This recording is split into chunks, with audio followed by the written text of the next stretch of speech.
Welcome to Youth Ministry Unscripted, the Rooted Youth Ministry podcast, where we talk real, honest, and raw about gospel-centered youth ministry. I'm one of your co-hosts, Josh Hussong, and I'm so excited to have a place where we can talk real, honest, and raw about gospel-centered youth ministry. And I'm joined today with Danny Kwan and Isaiah Marshall. Say hi, guys.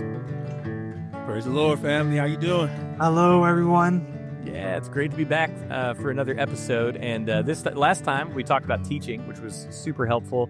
That's always a challenge. But another part of really important part of youth ministry is connecting with students relationally. We're not just standing up there teaching. Well, hopefully you're not just standing up there teaching, or you're not doing a great job if that's the only thing you're doing, right?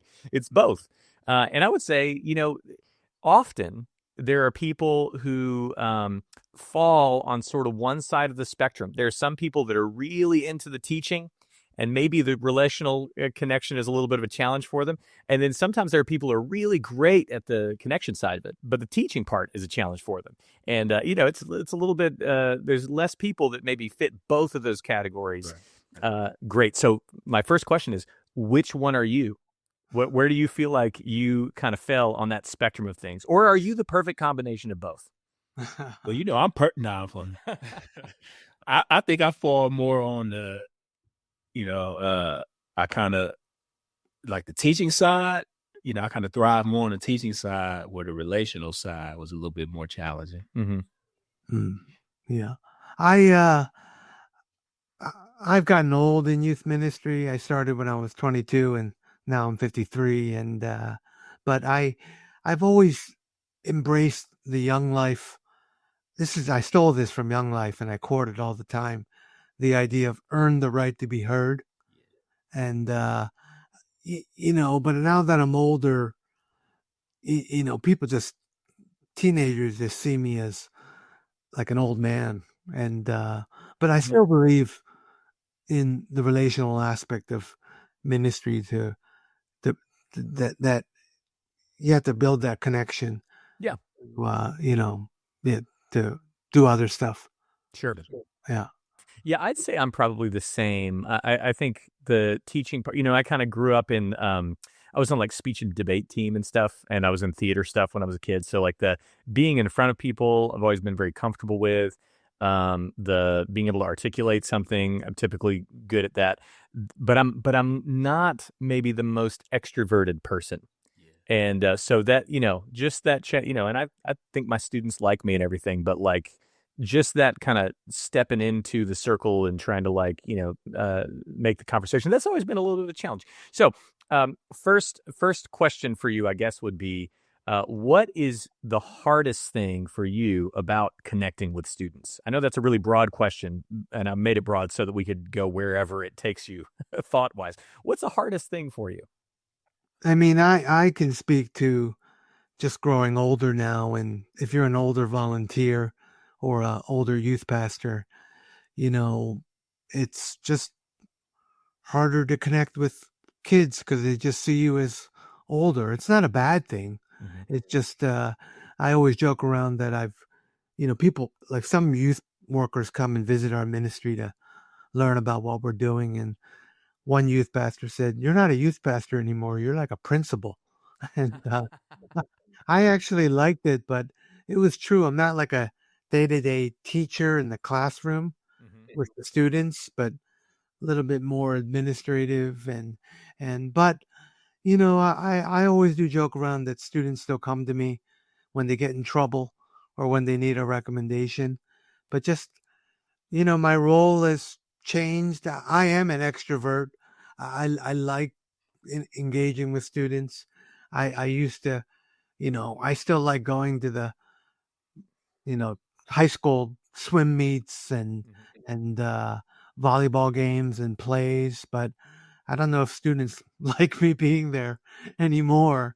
But, so it's been harder to connect. But then as an older youth worker, you find younger people that kind of can take that role, and you're comfortable being more of a administrator and things like that. Mm-hmm. Yeah, I think just like you, Josh, I'm more introverted, and I think I have to get out of my comfort zone often, being around young people and becoming something that I'm not naturally, where I have to just kind of be a little extroverted when I'm amongst the young people. And I think that for me, one is exhausting in a lot of ways. And I know as an introvert, and I don't know, this, you all can relate to this, but like, I struggle with small talk. Mm-hmm. There's a lot of small talk that has to happen with young people, because you have to gain that trust, as you mentioned, Danny. And so a lot of that is like just talking to them, a lot of small talk, and not, just coming to them with the heavy stuff all the time. So yeah. This was actually a later topic of discussion, Danny, but you brought it up, so I'll go ahead and say I think that the way that I relate to students has changed from when I started at my church. When I started at my church, I was 26. Yeah. And so I think that there were several things about me. So first of all, like, I'm a people pleaser. So there was a lot of time in my mind and heart spent thinking, do they like me? Do they think I'm cool? And that kind of thing. And honestly, like, now that I'm old enough to be everybody's dad, like, I could literally be any of their father. So the self-consciousness is basically gone. Yeah. Like, I'm just like, I can say something stupid. I can like misuse the word skibbity, on purpose, and they're just going to like roll their eyes at me like they would their own dad. And I don't spend any energy thinking at all about whether they think I'm cool, because I know without a shadow of a doubt that they do not. And that's okay. And so I think as you grow with them, they get to know you, they appreciate you, and you don't have to be quite as hung up on, do I have to know all the right things. My question for you, though, would be, let's say you've got a student or a group of students that you are trying to get to know. Do you have like a way that you like do you have a go-to method for like that kind of initial connection with students? Like, what do you do? What do you talk about? What do you do? Do you invite them to something? Do you go to something? Do you just strike up a conversation? Do you think about kinds of topics you would talk about? What's your kind of go-to method for that? I think for me, it's different. It's different depending on the student. So a lot of times I try to identify things that the students enjoy or are involved in outside of like our youth ministry. And so I try to that's one way that I kind of lean in. There's like students that I don't really know what they're involved in and all that. A lot of times the question that I ask, and this might, it might come off as like the small talk, or it might come off as a deep question, but I just simply I come to them and ask, like, hey, what's bringing you joy? You know what I mean? Hey, how you doing? So, what's bringing you joy right now? It just kind of spark up some discussion amongst that. And then it allows me to understand like the things that they enjoy doing. That's great. That's great. Yeah. I mean, for me, first of all, I know not every listener here is a full-time youth pastor like the three of us were or are. So there's advantages of time, but even part-time youth workers, I encourage them maybe once a month. I'm getting to my point here is I still like to take students out for a meal, I mean, again, it costs money if your church can budget for it or something, but I still like hanging out over, breakfast on a Saturday, or, not super expensive, but you could find some inexpensive alternatives and just hanging out, and it's not foolproof, but I think sitting with food and talking to student, hey, what do you like to eat? What are your interests? I just still find that really helpful to get to know students on a relational level. Yeah, that's great. I think for me, I think of it like I got this idea in an evangelism class in seminary, but I think about it sort of like concentric circles. And they're sort of like what you would think of as like surface level issues. And then you just kind of make your way in. And so if I have just met a student for the first time, then it's going to be, hey, who do you know here? How did you wind up at if it's a brand new student, it's a visitor. I'm saying, how did you wind up here? Who did you know? Who do you know? Oh, so you guys go to school together? What grade are you in? Oh, okay. Are you involved in anything at that school? Oh, you play football? Oh, da, da, da, da, da, da. And then you just kind of figure out, kind of like what Isaiah said, like you're going to find something. Yeah. Like if the kid is a gamer, once you hit, they like to play, Fortnite or Minecraft or, whatever the game, Call of Duty or whatever it is, like whatever they love, like you can usually get them talking about it. And you don't really have to know about it to ask questions about it, right? You're just like, oh, tell me about that. I've never played Call of Duty before. I kind of know that it's like a wartime game or whatever. What do you do? Do you play with your friends? And you just kind of do that. And I think the nice thing is, like, especially for middle schoolers, if you just show interest, then you win. Like you don't, that's one of the things I love about middle schoolers is like, there's not as much self-consciousness. There's not as much, not all high schoolers are judgmental, but there's just not as much thought around why are you asking me this question? It's more just like, oh my gosh, they're paying attention to me, and that's really all you have to do. So if you can find something to get them talking, and you find something that, just like you said, Isaiah, what's bringing you joy? If you can find that thing that brings them joy, you're going to get them talking, you're going to get to know them, and you're going to have something to follow up on. And I think that's a big part for me is the follow-up. Yeah. So like learn a kid's name, and then the next time you see them, remember their name, and then follow up and ask about whatever that thing was that you connected about the time before.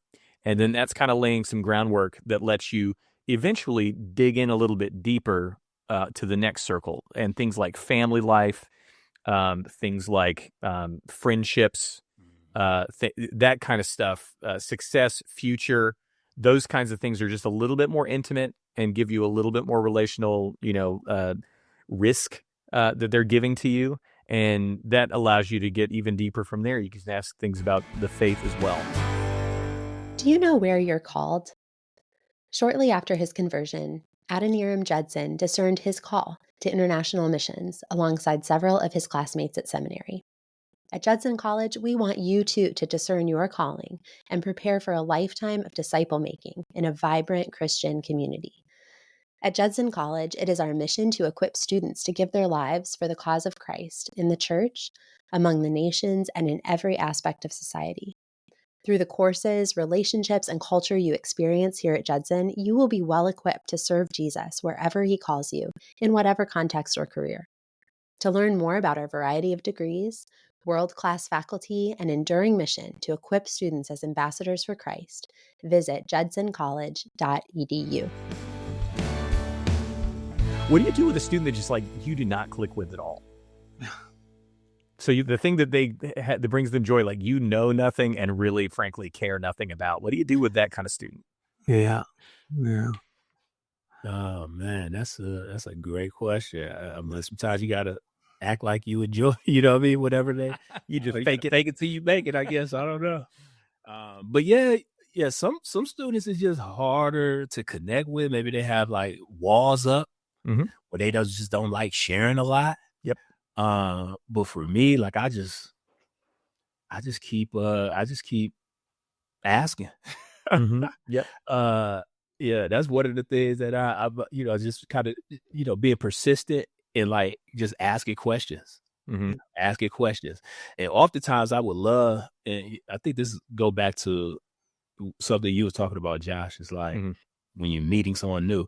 I used to love when students would bring like a friend or something, because it will give me an opportunity to not only, get to know this friend, but it also gives me an opportunity to brag and affirm the student that brought the friend. And so in front of their friend, you know what I mean? It's like, oh man, so-and-so, this is an awesome person. What my mentor, he's like a father figure to me. Often he would often, when we get off the phone or something, he's like, don't mess up my bragging rights. I love bragging on y'all. And so I love bragging on students. And so one of the ways in trying to connect with people who are hard to connect with is just being persistent and asking questions. And so that the follow-up, as you mentioned, where I could just start bragging on them in different, just different aspects as they give you little nuggets of things that they enjoy. But it's an art. There's an art to it. It's an art of asking questions. Yep. How to get things out of them. It's an art of remembering, especially, y'all had larger youth groups. And so, that can be challenging in of itself. And one thing we did, it was kind of like an informal but formal system, was like I trained my volunteers, other volunteers, and student leaders even, like, if I can't, kind of crack that outer shell of a new student or a student, I would ask a volunteer to, can you go over and talk to them and take them out or something? Or I found really helpful and fruitful was a fellow student. And we had a group of student leaders, and one of their roles was, I always joked around. I say this a lot jokingly. It's really a joke, but I said, you got to be a fake friend for a month.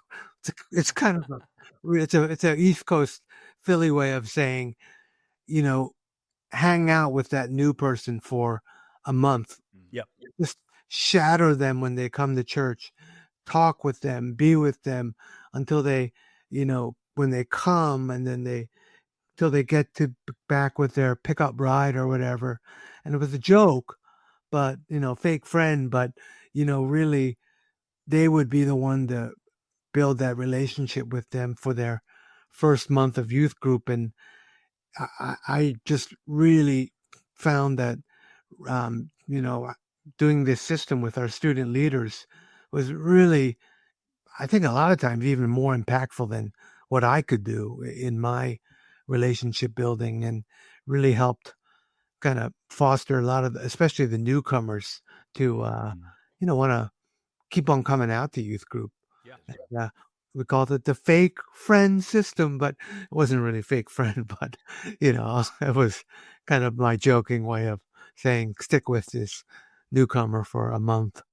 Yeah. I think another cool way, especially like for like listeners, is like we didn't start our like Wednesday nights like right away going into it. We had like time of fellowship, and so one of the things that I would try to do, especially for those who are like a little bit more challenging to kind of break those walls, is sometimes find like playing basketball with them. Yeah. Or maybe you playing ping pong together or foosball, like those utilizing those as an opportunity to really press in a lot of ways. And so if I'm out there playing basketball and I'm checking them, you know what I mean? And, we're just playing something that's fun. I think that often opens the door for, just little discussions. That's great. I think you guys have both brought something into the conversation that I don't know that I planned out. I think when I wanted to talk about relational youth ministry, I was more thinking, let's talk about the youth pastor, the youth minister, and the way that they relate directly to students. But you all have brought two elements in here, and that is not just your own relationship with students, but students' relationships with one another. And I was thinking about volunteers, but utilizing volunteers in the midst of that. And so this community relationship aspect. So let's think about that for a minute. What other ways, you've talked a little bit about it, what other ways have you utilized or thought about volunteers in terms of creating a relational environments for students as well as other students? Just anything involving not the youth minister to create relational ministry. Yeah. What are your thoughts? Well, yeah, utilizing those volunteers, especially if those volunteers lead a small group, so empowering them. So I mentioned we don't go right into like our meeting, but also like, hey, it's our sort of opportunity, myself and the volunteers, to go around to every student before we start and just, ask them about themselves, about their day, what's going on in their lives, those different aspects. And then also empowering those volunteers to really invest in the lives of those students that they're serving within those small groups. So if it's a text message, some kind of connection point outside of like Wednesday nights and Sundays, where you're being intentional about reaching and connecting with the young people. And I try to do that myself as well. Some kind of connection point where it's not just within those walls of the church where we're connecting. Absolutely. But where community is happening, or connection is happening outside of those church walls as well. So yeah. I mean, I think it's just because, like you, Josh, we become like father figures to our kids, and growing old in this, and I want to respect all the listeners who are older in youth ministry. I think it's great, but sometimes connecting is, I still think it's important. Like Isaiah, like I try to texting is great, and try to text kids all the time just to keep, let them know that I'm caring for them and praying for them. But I just found it, like other people, volunteers, and again, students they do better than me. I mean, not about better or worse, but they can connect with others a lot in a lot powerful ways that I can't anymore. And also, I know, Josh, you mentioned your 3 kids are in the youth group. I found that out too. Like to my kids, they were in the youth group. I was always their father. I wasn't their youth pastor, Right. and I needed the volunteers and other students to connect with my kids, because I was their father. And I was that I think it really made me more appreciative and thankful of what the volunteers and other students do in connecting with relationally with my kids, because I couldn't. They don't see me. My own kids didn't see me as their youth pastor. They just saw me as Luke. I am your father. So, yeah. I think modeling things are important. And so how I engage with those volunteers, I'm texting them to kind of see how that is. So again, it's me modeling something that I'm empowering them and inviting them into, those volunteers. And so how I connect with them, trying to pray for them, I'm showing them, hey, this is how we should do that. And then also what those volunteers are doing in the lives of those young people that they're serving, I think they're modeling how young people should show up in each other's lives as well. So, yeah, that's great. That's great. I think, I think we can all, and probably everybody listening can identify with the experience where you have said something over and over and over and over again to a student or a group of students, and then they go to camp or they're in small group one night, and that like young whippersnapper, college age, camp counselor, whatever, they come back from meet with that person and they say, and then he said, and then insert quote that you have said to them 50 million times. And then they said, and it just made so much sense, right? Yes. The ability for other people to speak into your own students' lives, whether it's you as a parent or you as a youth minister, is a big deal. It takes a village. And that means like sometimes you need a younger voice in there. And sometimes it doesn't have to be a younger voice. Sometimes it just needs to be a different voice. Yeah. We have small group leaders of all different ages. We have one small group leader who's a grandmother, and she's awesome. And then we have some that are just barely out of high school, and they do a great job too.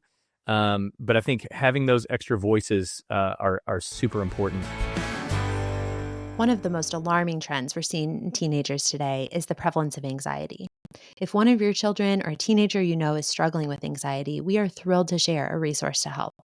Rooted's 2023 book release with PNR Publishing, Anxiety, Finding a Better Story.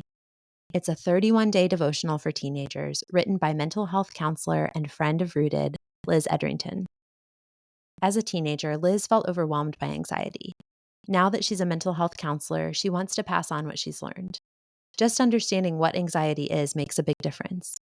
But what makes an even bigger difference is understanding what God has to say about it. With daily scripture readings, breathing exercises, and additional mental health resources, this little book offers comfort and help for teenagers in the midst of their anxiety. We invite them to see how their anxiety fits into God's big story and to learn how Jesus can bring peace. One other thing, and that would be this: we've talked about the people, and we talked about volunteers and students and ourselves. Is there anything that you think about in terms of like your calendar or your events that create opportunities that are especially good for relational ministry?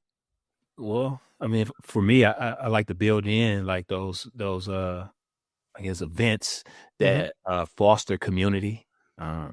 So, bowling night or something, like something where it, is just opportunities for us to be relational.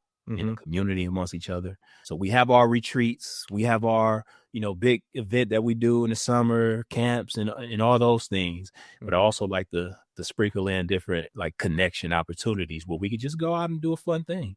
Yep. Yeah. No, I think that's right on, Isaiah. And Josh, I'm sure you do it too, is that these kind of, events are not just, just mindless fun, but like even going to like Six Flags or amusement park or something like that is really important. And at the same time, like even like retreats and camps, we know how powerful they are. But, I tell students and parents, like I kind of borrowed this from Redeemer Church in New York, where they would, Tim Keller's old church, they would say, if you're not a part of a small group, you're not really part of Redeemer. I would tell parents and students, like, if you don't go to a retreat, you're never really fully experienced our youth group. Yeah. Or if you don't go to a summer mission trip, because we had a lot of summer mission trips, you never, because again, there was a real relational component to it. And I have not seen one student who went to a retreat that didn't come back and love Jesus and love the youth group more. Yeah. And find lifelong friends. And so, but there's always those kids who don't go and you're sad and all, but, we try our best to tell the parents and students, unless you go to a retreat, you're never fully going to experience the relationships of what we have at youth group. Yeah, we've all probably had that, the student, when we have a retreat, that student like, man, I don't really want to come to this, and, and then when they leave, when it's time to leave, they just so full of joy and like, yeah, those are, some amazing time. I think it's a great thing too. We talk about the students coming to that, but also like making sure that your small group leaders, as much as possible, are able to come to those kinds of things, because I think that, the content of what you do, the going away and studying the word, being in prayer and spending more time in worship for a camp or retreat is really important, but also like the relational groundwork that happens in a retreat is almost worth an entire school year of a small group. You know what I mean? Like you there's something about the shared experience of like staying in a cabin together, engaging in some fun, crazy activity, staying up late and joking around, like all that stuff, like gets you further ahead with students relationally than a whole semester of just meeting for 1 hour a week.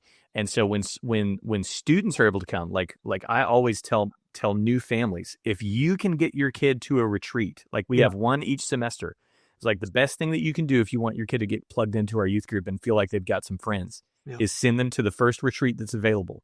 Yeah. And once they do that, then they've got friends. We had that, we just talked about our Disciple Now weekend. Like we had maybe 6 students who have only started coming since like Christmas break. And several of them came, and they came out of the weekend with some new friends, and they're excited about being in a small group. And so I think creating in your calendar those shared experiences, they don't all have to be spiritual. You said bowling night, just something that creates the ability for people to make connections and shared memories, puts them in a position to be able to be more open about hearing the gospel, and they feel like they're in an environment where they're included, and it's super helpful. Well, guys, that was awesome. What a great conversation about relational ministry. It's such an important element of sharing the gospel with students. So thank you for sharing from your experience and your hearts about that. Real quick question before we end things up, and that is, if your students in your youth ministry were like doing an impression of you, what would their like go-to thing be? Do you have like a catchphrase you're known for?